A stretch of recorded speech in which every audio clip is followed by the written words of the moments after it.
The air in the lab always smelled sterile, a mixture of ozone from the filters and the faint metallic tang of melting ice. That was normal. My normal. For years now, decades really, it had been my world here, tucked away in this Montana outpost, watching the planet slowly shrug off its latest ice sheet. My job, what they paid me for, was to track the melt, to read the ancient stories held within each sample, and to guess at what the coming heat shelf would do to us all. A big job, I guess, but mostly it was just quiet. Until it wasn't. It started like everything else, with a core sample. Just another tube of prehistoric ice pulled from its frozen sleep. I fed it into the centrifuge, listened to the low hum, the whir of it spinning, separating the water from whatever else was trapped inside. Routine. When the machine finally coughed out its sample, I tilted the tube, pouring the clear, cold water into a sterile beaker. And that's when it hit me. A smell. Not the clean, earthy scent of ancient permafrost, or the crisp, almost sweet smell of melted snow. No, this was something else entirely. Damp clay, yes, but mixed with sulfur. Faint, certainly, but it was there, clinging to the air around the beaker, a smell that didn't belong. I had processed hundreds, maybe thousands of these samples. Never once had I encountered anything like it. "What the hell is that?" I muttered, mostly to myself, wrinkling my nose. I brought the beaker closer, sniffed again, a more deliberate inhale this time. It persisted. And then I saw them. Tiny, gray-green patches, clinging to the inside of the glass, barely visible unless you really looked. Not algae, not any kind of mold I recognized, just patches. I shook my head slightly, rubbed a hand across my temples.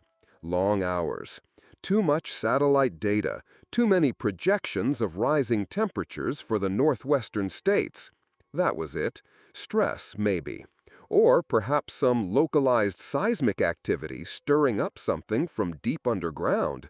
Montana had its quirks. "Probably just imagining things," I whispered, placing the beaker down. My voice sounded a little too hollow in the quiet lab. I washed my hands thoroughly, scrubbing under the nails, using extra disinfectant. The smell, though, it just lingered. It clung to my skin, a ghost of damp earth and something acrid, almost metallic. I could still catch a faint whiff of it when I brought my hands to my face, even after all that scrubbing. Annoying, really. Like a phantom limb of an odor. Later, I reached for my favorite coffee mug, the chipped ceramic one my sister had given me years ago. It should have felt smooth, cool against my fingers, but it didn't. There was a subtle grit to it, a fine, almost invisible dust. I turned it over, examined the surface. Nothing visible. My mind must be playing tricks on me. "Damn it," I mumbled, wiping it down with a damp cloth anyway. Just a bit of dust, probably. The filters couldn't catch everything. That evening, the feeling persisted. I clicked on the fluorescent lights in the living area of the station. They hissed to life, casting their usual harsh white glow. Everything should have been bright, but some of the corners, they felt heavier, darker. Like the light just couldn't quite push its way in, or something was actively pulling the light away. Ridiculous, I know. My eyes were probably just tired. Just something a bit off, that's all, I told myself, shrugging, trying to dismiss the thought. But the feeling stayed. A low hum of unease, just below the surface. The next morning, I couldn't shake it. The smell was still there, faint but undeniable, on my clothes, in the air. I decided to make another trip down to the lake, to the area where the core sample had been taken. I needed more data, I told myself, a better look. The gray-green patches I'd noted last week, the ones on the edges of the melting ice, they were definitely larger. Double the size, easily. And the color, it was richer, darker somehow. They weren't just sitting there either. As I watched, a very subtle undulation passed through them. A ripple, not caused by the wind, not by the gentle lapping of the water. It was from underneath, like something breathing or growing. "This is not right," I said aloud, the words feeling foreign in the crisp air. I pulled out my environmental recorder, the one designed to pick up low-frequency sounds, geological shifts, even the creaking of melting glaciers. The initial playback was just the usual. The low moan of the wind, the distant groan of shifting ice. But as I cranked the volume, listened more intently, I picked up something else. A faint, almost imperceptible rasping, like roots tearing through soil or brittle segments being pulled apart. The sound was too steady to be natural. It was purposeful. It made my skin crawl. I shivered, though the air wasn't particularly cold. This wasn't just some new strain of tundra algae. This was different. Something about it felt ancient and invasive. I clutched the old .45 pistol on my hip, standard issue for remote stations, mostly for grizzlies. Now it felt oddly comforting, heavy in my hand. This can't be real," I muttered, my voice thin. When I finally turned to head back to the station, my throat felt dry, sandpaper rough. The door, normally a solid, unyielding sheet of reinforced steel, felt oddly warm beneath my palm. Not hot, but just warm, like it had been sitting in direct sun, except the sun was already dipping towards the horizon, and it was still cool enough to warrant a heavy jacket. I pressed my hand to it for a moment, just to confirm. Yes, undoubtedly warm. Once inside, I looked out the window. From the direction of the mossy patches, a thin tendril of mist was beginning to creep across the surface of the melting lake. It wasn't the heavy white fog of a temperature inversion, or the gentle steam of a warmer day. This mist had a faint, sickly yellowish tint, almost like fine dust suspended in the air. And as it drifted closer, I felt a peculiar prickling sensation on my skin, an itchy, crawling feeling, like microscopic insect bites, but without the insects. Just then, the radio on my desk crackled. Static. It often did that out here, interference from solar flares or atmospheric conditions. But amidst the hiss and pop, I heard something else. A whisper. Faint, distorted, like wind rattling through ancient bones. My name. Evelyn. It was my name. Not a voice I recognized, but a distinct call. My blood ran cold. I sat there, frozen, listening to the static, to the echoing ghost of my name. My eyes drifted down to my left wrist, and there it was. A small, dark fissure, barely a few millimeters long. It looked like a cut, but it wasn't. It was a crack, like a dried riverbed on miniature skin. And it was damp. So slightly, sickeningly damp. I blinked hard, then again. My mind raced, grabbing for any logical explanation. Allergies, the dust, the stress. I fumbled for the small bottle of antihistamines in my desk drawer, popping one into my mouth, washing it down with cold, stale water.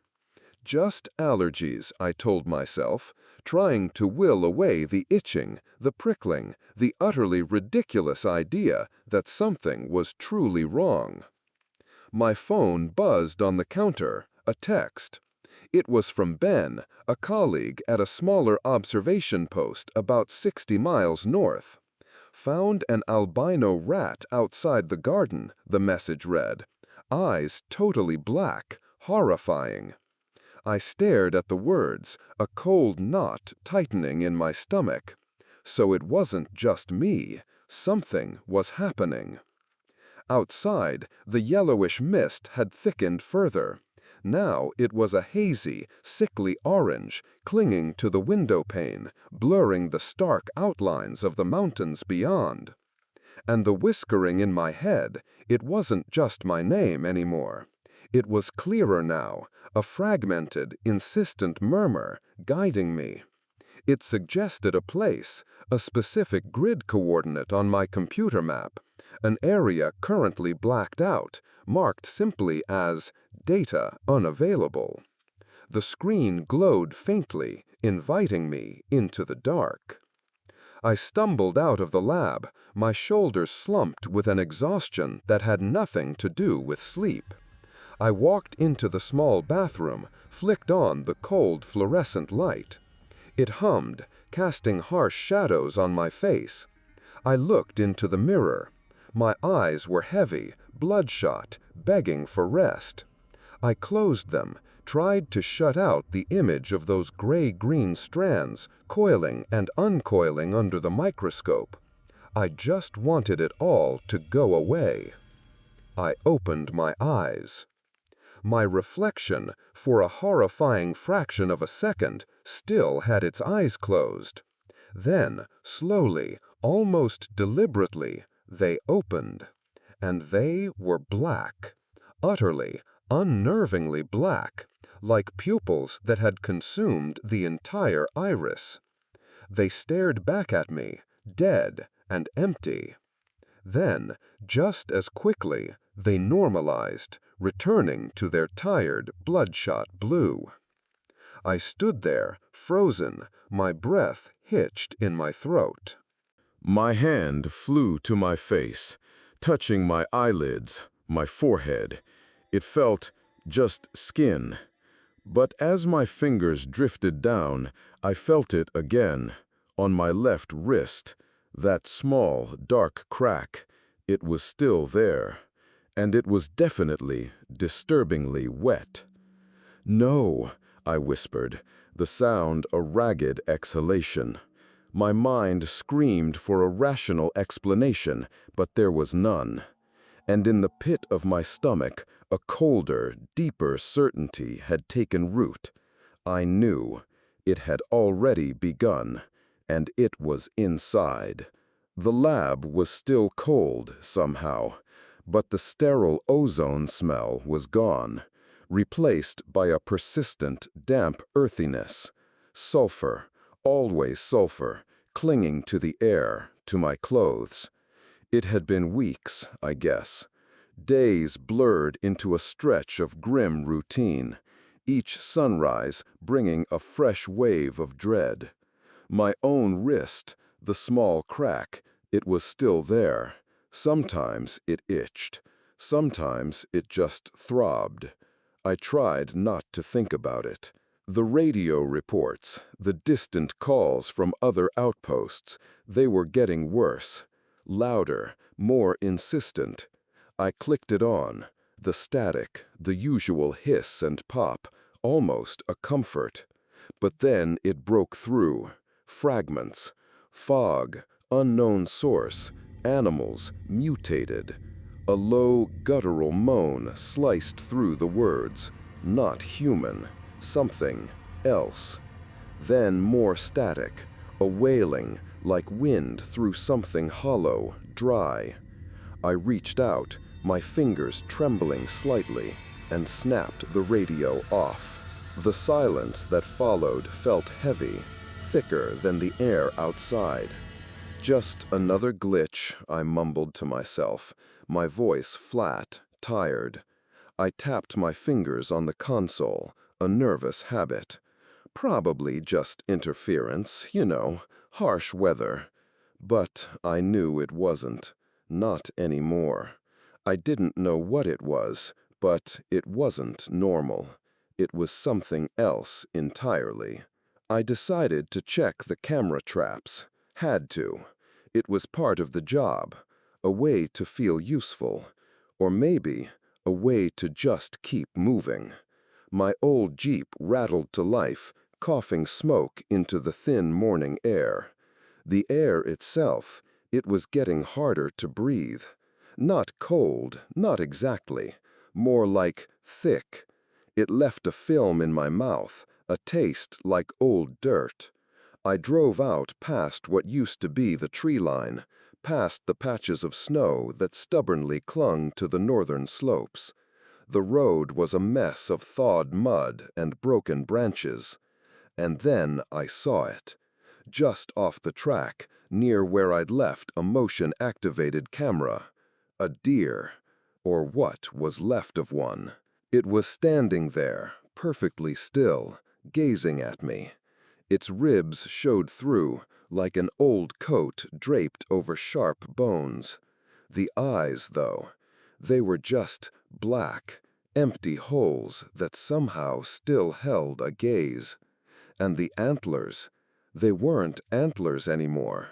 They were clumps of gray-green mold, branching out like grotesque fungi, thick and bulbous. Disgusting. My foot slammed on the brake. The Jeep skidded. I felt my chest tighten, a cold squeeze around my heart. "Hey, little dear," I whispered, my voice barely audible. A nervous cough caught in my throat. And then I heard it. My own words, faint, twisted, echoing from the sparse bushes beside the road, delayed by a second or two. A mimicry. It wasn't an echo. It was a replay. The deer lifted its head slightly. A low growl rumbled up from its chest. Not a sound a deer should make. It was heavy, grinding, like two stones rubbing together, slow and abrasive. A thin mist, yellowish-orange, drifted from its mouth. It hung in the air for a moment, then dissipated. I swallowed hard. My mouth was suddenly very dry. Nothing special, I told myself, trying to sound convincing even to myself. Just rabies, right? I started backing the Jeep up, slowly, inch by painful inch. My hand instinctively went to the old .45 on my hip. A useless comfort, I knew, but it was there. Echo 3 was next, a smaller outpost, isolated. They'd stopped replying to my calls days ago, and the radio chatter from them, that had been the first to go. The air grew progressively warmer as I drove east. Not just warm, hot. It radiated up from the thawing ground, even with patches of snow still visible in the hollows.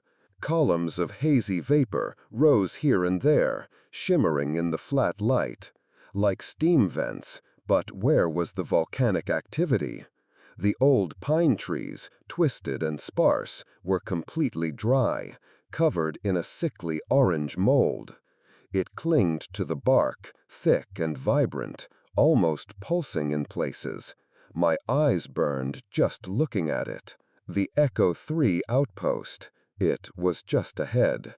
A squat, steel-reinforced structure, no different from mine, really. The heavy blast door was shut tight. I pulled the Jeep right up to it, turned off the engine. The sudden silence pressed in. I got out. The metal on the door felt strangely hot under my gloved hand. Not from the sun, from something else. I pushed, putting my shoulder into it. Nothing. The door was solid. I tried banging, a dull clang echoing back. That door was meant to withstand a lot. Fire, ice, pressure. It didn't give. I leaned against it, breathing hard, my back aching. I felt tired. So tired. When I finally sagged, letting my weight drop, a faint metallic groan filled the air. The door, It creaked. A sliver of black showed. Then another. Slowly, deliberately, it opened. Just a crack. A blast of warm, wet air hit me. It smelled like decomposition, like fungus, and that sulfur, stronger now. From inside, the darkness was absolute, but I heard it. A faint murmur, like 1,000 voices far away, whispering secrets I couldn't quite grasp.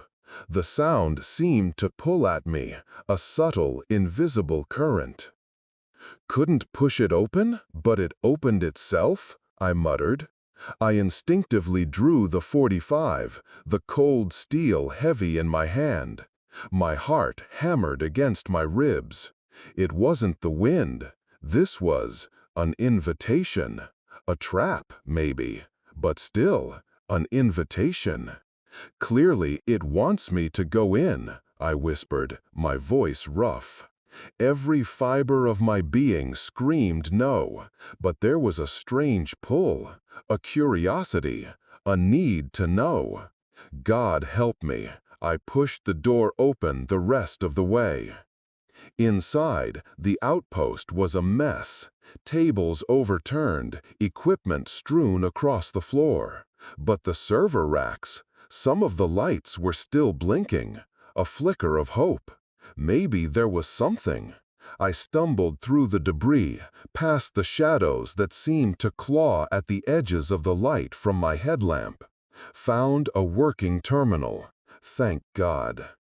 I accessed the climate data, my own department's old forecasts, the ones about the coming heat shelf, the warming curve for the continent. I pulled up the overlay.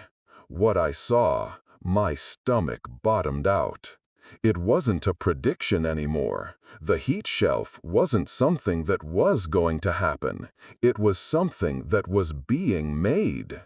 The lines on the graph, the expected temperature increases over decades, they didn't match the natural models anymore. They matched something else. They almost perfectly traced the expansion of the infested areas. The heat wasn't a natural progression. It was a footprint, a plan.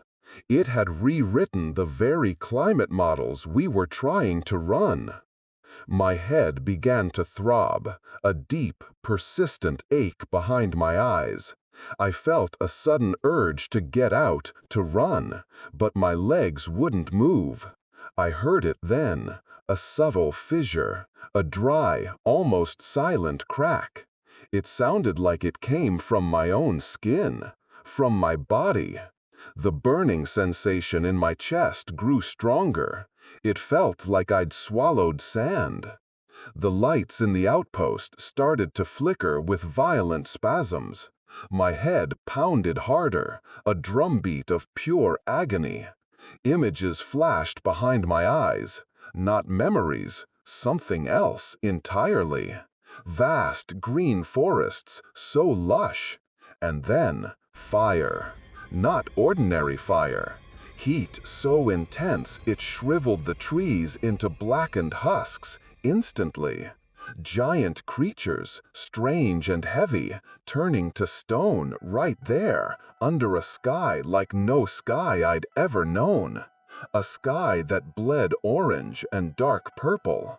Each image, each flash of ancient horror, caused something in the room to shift. A crack on the wall, it deepened. The orange mold on an overturned chair, it pulsed, grew, spread.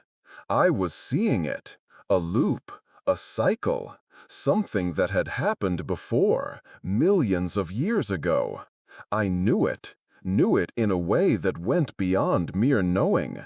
It felt like a memory being forced into my own brain. We weren't predicting it, I croaked, my throat raw. We were following it. The words tasted like ash. It was here before. It's using our own information. The whispering from my lab, the one that used my name. It came back. Not a call this time, not an invitation. It was a verdict, a pronouncement. This wasn't a disaster. This was rebirth. And we, humanity, we were just the fertilizer, little bits of living compost, feeding a cycle that didn't care about us.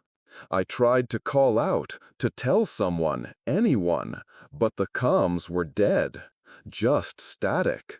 Sometimes, through the static, I heard snippets of other calls, panicked voices cut short, shouts, then the sound of tearing, a strange, wet, guttural noise, choked off. All contact was gone. My own station, my little world. It was probably already changed. I thought about Ben, my colleague, his albino rat with black eyes. He'd probably been one of the first. There had been news, brief flashes on emergency broadcasts before they too went silent. Reports of soldiers, entire battalions, overwhelmed. Not just by an enemy, by an infection, by something that turned them on each other, or turned them into something else entirely. I pictured men I once knew, their faces contorted, eyes black, skin sprouting that awful, creeping mold. Things they would become, things they already were. There was no escaping this, no fighting.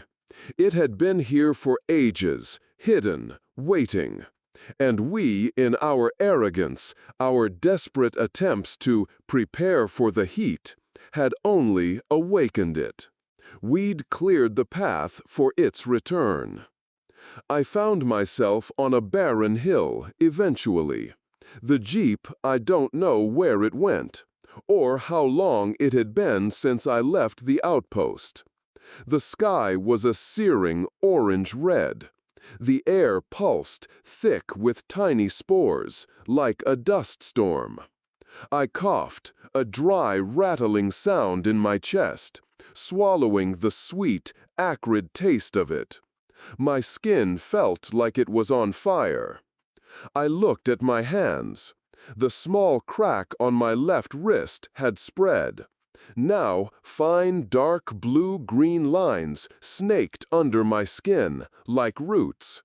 Some of them glowed faintly, a sickly green light. My whole body burned from the inside out. My head, it felt like it was going to burst. I tried to remember. My parents, their faces. But the image twisted. Their eyes were black. Moss grew from their sockets, gray-green. My mind recoiled, but the image clung.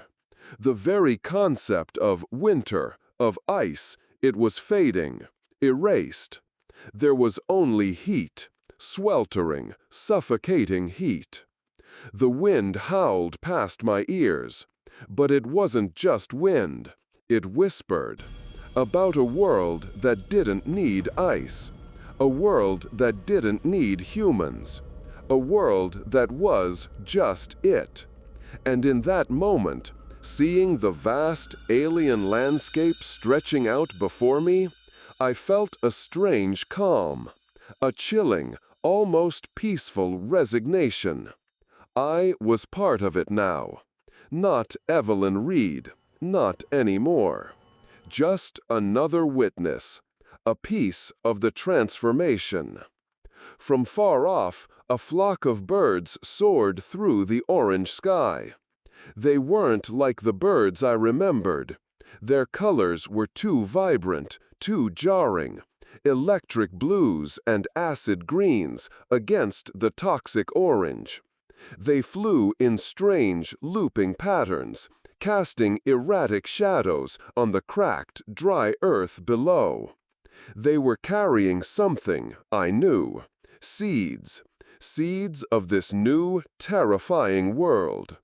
I had survived. I had seen it. And I finally, terribly, understood.